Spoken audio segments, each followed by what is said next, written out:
Hey, g'day guys, it's Adam from VideoShowMeHow, and in this video we're going to be installing the Kenwood KSC-SW11 Underseat powered subwoofer. Let's get started. Now these are a great subwoofer, particularly when you want to just have some extra bass, some extra boom, but without having to worry about running full separate amps and the whole shebang. So we're going to be installing the KSC-SW11 into a 2016 Hyundai Elantra. However, the install is going to be basically identical to most vehicles. If you want to skip ahead to different parts, check out the description down below, because each of the different sections of the video I'll have timestamped down there for your convenience. Now these powered subwoofers are pretty awesome bits of kit. We did a similar install into the Jeep with a Pioneer version of these. You can check that out in the link above. This one is from Kenwood themselves, and it is a pretty cool bit of kit, powered so that the amp and everything is all sort of combined into the one unit. We have everything that comes with here ready to rock and roll. I did do an unboxing video you can check out up the top there if you want to see all the kit that comes with it. But without further ado, let's get stuck into installing this guy into the car so we can see how it sounds. So first things first, we need to work out how to get to the back of the stereo itself.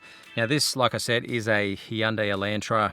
It's a 2016, but there's a few years the same. It's the AD model. So if you've got one of those, happy days. I'll step through exactly what you need to do and what trim pieces you need to remove to get to the stereo. If you don't have this particular car, or you don't really want to follow along for that particular part, check out the timestamps down below. That'll skip you forward to the parts that you're needing to see. So step one is on the passenger side of the vehicle. You'll see this section here, and you just need to remove that using a trim removal tool or even something like a flathead screwdriver. But along the section here, you should be able to get him in there. Gently pry open, just like that. Next up, you want to grab your Phillips head screwdriver of choice. This little silver section here we need to remove. So there's one little Phillips head in there that is stopping us from doing that, so just need to remove that guy. Once you've removed the Phillips head there, this whole silver section comes out. So you want to get your trim removal tool, gently pry this bottom clip off. Once you're off there, you want to just gently pull outwards, and you'll see that they have these little white clips, and there's a bunch of those all the way along. So just take your time, gently pulling all the way across until the trim piece comes off.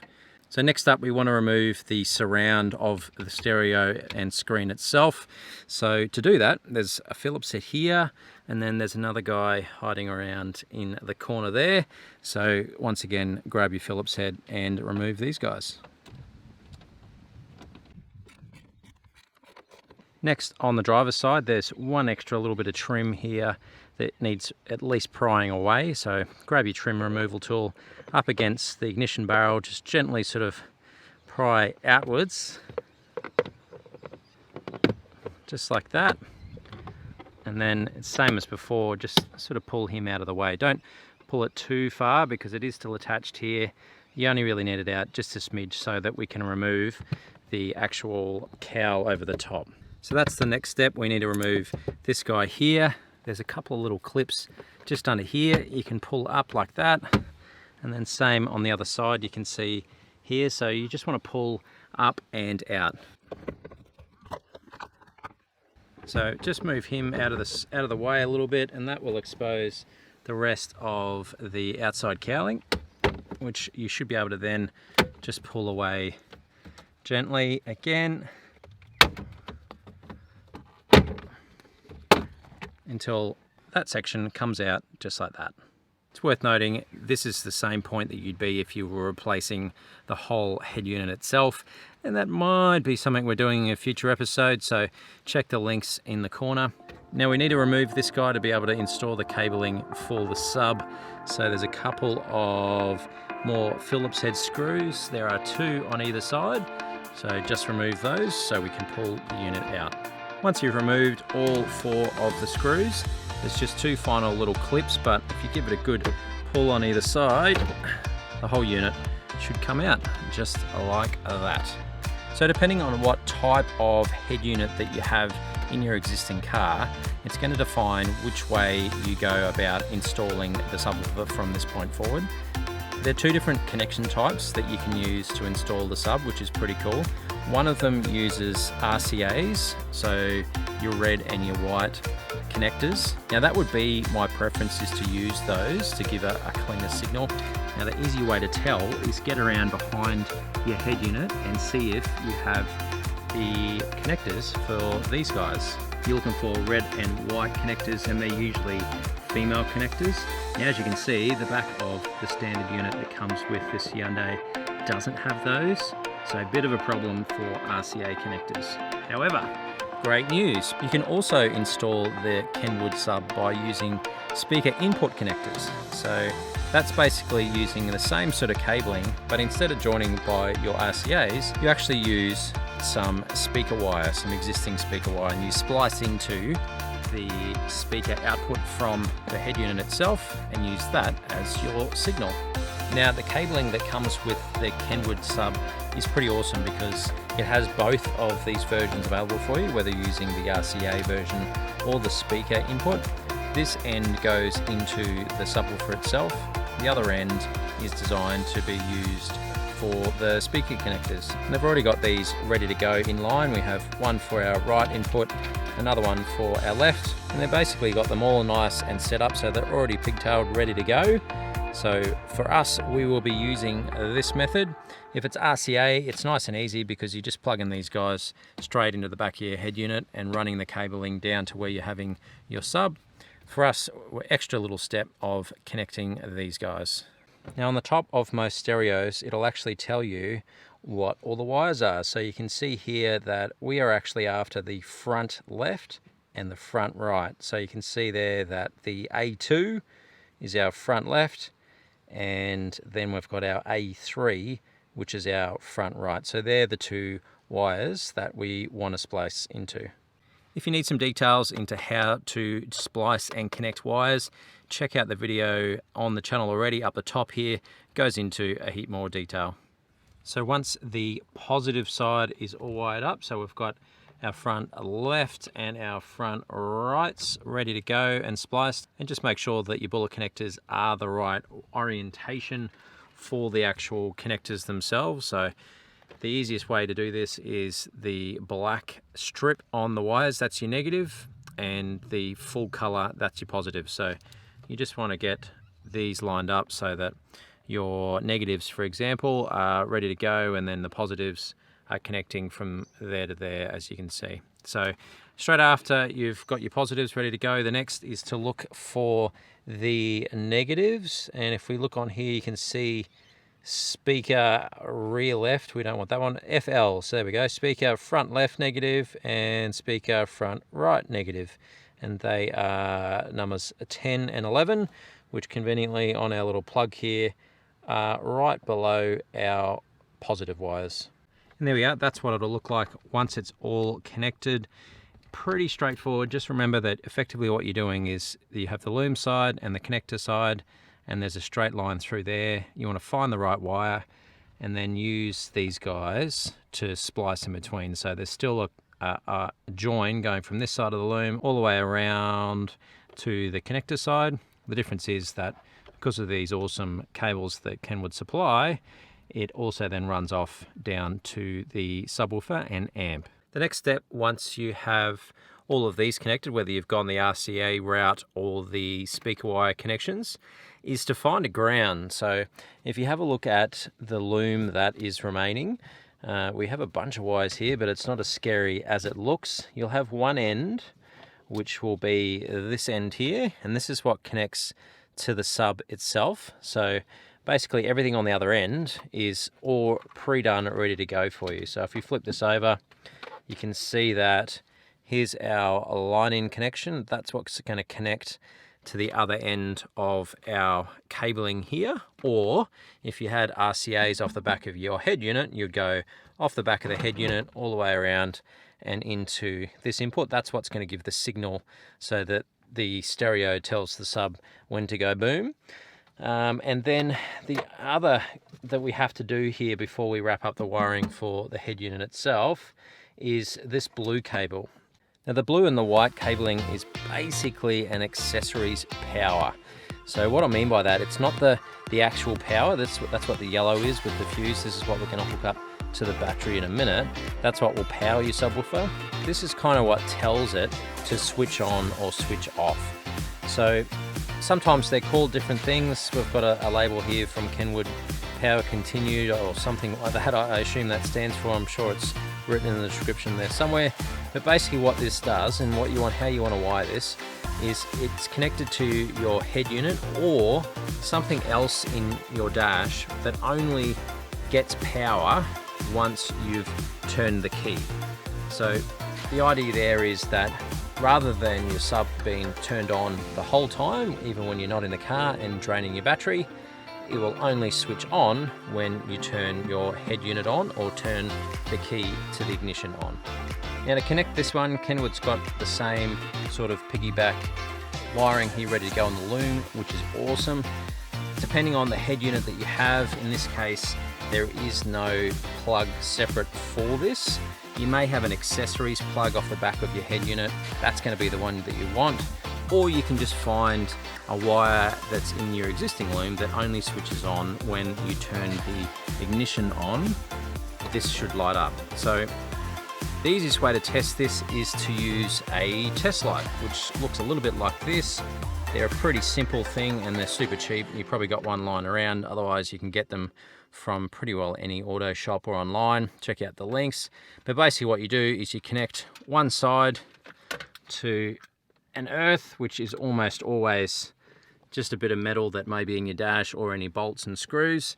Then the other side you want to connect to a power source, and there's a little light in here and that will illuminate once that circuit complete. So what we want to do is use this with the ignition on and off when we switch it on and off to then discover which one of these connectors, and we're going to try and tap into one of these, which one of these gets power when the key's on and turns the power off when we turn the key off.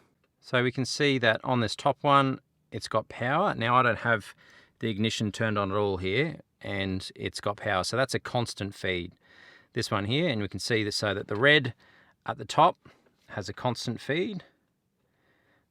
There we go, we can see the light turning on. The one next to it is no feed, but if we turn our ignition on and we test that guy again, you can see we've now got power. So that's going to be the one we want to use, but you can see that that's now got power. The one next to it, so that's our blue lead here, has got power when we turn the ignition on. Now if we turn the ignition off, like you've got out of the car, and we test this one again, here's our one right on the end, the red one, still got power. But if we test the one next to it, the blue one, doesn't light up, there's no power. So that's the one that we want to use. So using the same method as when we were connecting these guys up, we want to tap in to the blue wire, which funnily enough is normally the color of the accessory. So well done, Hyundai. So we want to chop this guy. Once again, use your existing wiring loom that comes with the subwoofer, and we want to splice into this guy as well. And it should look something like this once it's all completed. You can see the splice coming off with the Kenwood loom. Still gets us the accessory power through to the head unit as well. So this will switch on when we turn the key. So good job so far, guys. We're going along pretty well. We've got our remote wire here, and then we also have our leads here, which will tell the sub when to turn on. The only other thing we need to do is connect our actual power cable. And this is what we need to route through the back of the dash here, through the firewall to our battery, and connect it up to the battery using the fuse that comes with the actual Kenwood wiring harness itself, which is pretty awesome. From there, it's just about tidying all of our wire mess up here, giving this a bit of a test with the sub itself, making sure it all works before we put it all back together. Now I'd recommend before you get too carried away running all this cabling in through your dash, up underneath to go towards the engine bay, is to have a look in the engine bay itself and work out where you're going to be able to actually feed the cabling through. So it's time to pop the hood and have a look. Now this part is going to depend a fair bit on the type of car that you have, but effectively what you're looking to do is find somewhere that you can run the cable through the firewall. The firewall is the little wall, if you will, between the engine bay and the cabin. So now in this case, in the Hyundai Elantra, there is the main wiring loom down in here that I've tried. It's an absolute pain to be able to get anything through. So I went searching for somewhere else that I could plug said power cable through, and I found one. I found one way in the back corner here that I think is going to be impossible for me to show you, but it's down in there. So yeah, no, I'm not going to be able to show you, but it's down in there. So I've popped the bung. It's just above the accelerator pedal on the driver's side, depending on which side that is for you in your country. But you can pop the little grommet out. You'll be able to see it if you're looking up underneath. And then what I've done is run the cable up under the firewall itself using some existing hose and what have you, some cable ties just to make sure it's all nice and neat. And just remember, when you do run it, keep it away from any hot components like your exhaust, for example. You really don't want any cables or anything sitting on anything hot, and also any moving parts. So best bet is to keep it up, tied away on some other cabling that may be pre-existing, like here. Run it all the way around and up underneath so that it's ready to be terminated at your battery. Once you're at that point, just leave it as is. You don't want to go terminating and making the system live just yet. We do that part last. So once we've got the power cable routed into the cabin, the next step is to do the rest from that side of the wall. All right, so making good progress on this side. You can see we've got all our connectors here ready to go, and we've got all of our remote wire and then also speaker wires fed down through the dash and routed up underneath so that they're all coming out together on one side. From here, you may be able to shorten some of this. You'll definitely be able to shorten our remote wire, for example. Just be mindful though, shortening the RCA end a little bit more difficult, but another alternative is to grab some of the cable tie that came tying this all together in the first place, and then just bunching this up in a nice neat little way to be able to keep it nice and tidy. So from here, it's just getting our cabling together, running it down through the trim to, in this case, underneath the front seat, because that's where we're going to install the sub. All right, getting close to firing this guy up and seeing how it sounds. We've got all of our cabling nice and fed tidily underneath the trim. As far as our singular plug here, we're good to go, except for one other thing, which is our earth. So this is all ready to go. Kenwood have a nice bolt clip on there ready to go. So depending on your vehicle, you just need to find an earth bolt. Check underneath your seats, that's normally a good spot. If not, the other option is up underneath where your pedals are, and find one of these bolts, which are normally a great place to earth. So find a good earth, connect this guy up. Then the final step is sorting out the battery connection, plugging this guy back together and giving it a test. Provided that all goes okay, we then sort of put the rest of the dash in and give it a proper sound test. All right, so we're about ready to test. We've just got to do the power. We've got all of our cable running through here. We'll just get some tubing to make that nice and neat. Other than that, we've got all of our wiring underneath ready to go. Our single connector, our earth all installed. So from here, we just need to come back around to the battery itself. Put a ring terminal on the end of the power cable here ready to go. Find somewhere on your positive side, obviously, and you should have a little post like this. It's just a matter of connecting it up. But before you do, just remove the fuse itself from the holder so that you can fully wire the system but not have it live. So just pop that guy out so that we can then go in, connect everything up, connect the sub, connect the stereo. Once we make sure we're happy with everything, we can then come back out, pop the fuse in so that it's live, and give it a test. So first up, grab your head unit and reconnect what you've taken apart there. So like for like, just pop your connectors in there. Next, flip the sub over, grab the little connector that we've been sort of wiring everything to for the last little while. The white connector here is where that needs to go into. There's only really one way, so you can't really muck it up. Push it in until it clicks. The other one here is for our remote, and it's a pretty cool unit. We've got lots of different connectors on there, everything from frequency to volume control, and also some sort of phase control there as well. So it's pretty cool. It does come with about 400 meters worth of cable, so you can pretty well put this anywhere. For me, it's probably going to live up on the dash, but for the moment, let's just plug it in so that we can test the system. So to give our system a test, we need to go plug in the fuse and then key in the ignition. And what we should be seeing is when we turn it on, there we go, we can see that the controller has turned on, which is awesome to see. That means it's all firing up correctly. So from here, it really is just a reverse of what we did at the start of the video. We just need to pop all of this back together, so you can rewind and just watch that if you need some guidance there. But basically, we just pop this back in, the screws on, the trim pieces all back together, and the surround. We pop our dash back in, and we are good to go. So I'm going to get cracking with that. I won't bore you with the details, so we'll jump from here as soon as I've done that straight into a bit of a sound test to see what it sounds like with this fired up and then with this not fired up, so we can get to see a bit of a difference. So there we go, all squared away. We've got our trim and everything, and obviously the head unit all in. Here's where I landed with my little remote. Have a bit of double-sided tape on here, so it's going to live right about there. But for the moment, keen to see how this sounds. So let's tee up some tunes.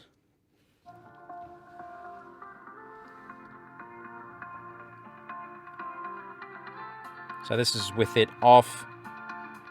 And I'll just skip through some sections here with it on min and then on max.